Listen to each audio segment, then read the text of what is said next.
Have you been using your dust mop the right way or the wrong way? The first part of this process is very important. You got to make sure that you prep the floor before you start using the dust mop. Because if you don't go around and getting all the edges, make sure to get all the dirt that's on top and underneath the baseboards, making sure you get it all out.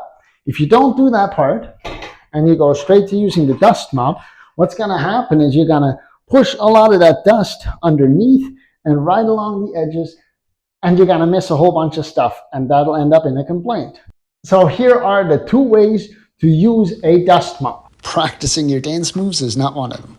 So first is, especially in a larger area with a larger dust mop, you can walk this way and then turn around and kind of like a Zamboni driver, go along the way like this until you finish. One important thing to keep in mind is that this part of the floor right here always has to be, of the mop, always has to be angled a little bit towards this side.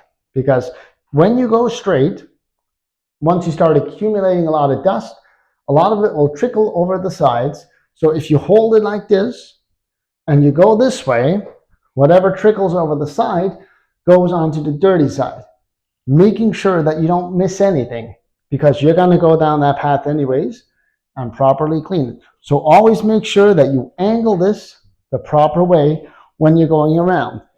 Now, that being said, a smaller area, you want to make sure, again, you prep it with the broom, but then you can use a figure 8 motion along the floor like this, making sure you get everything, right? Nice and easy.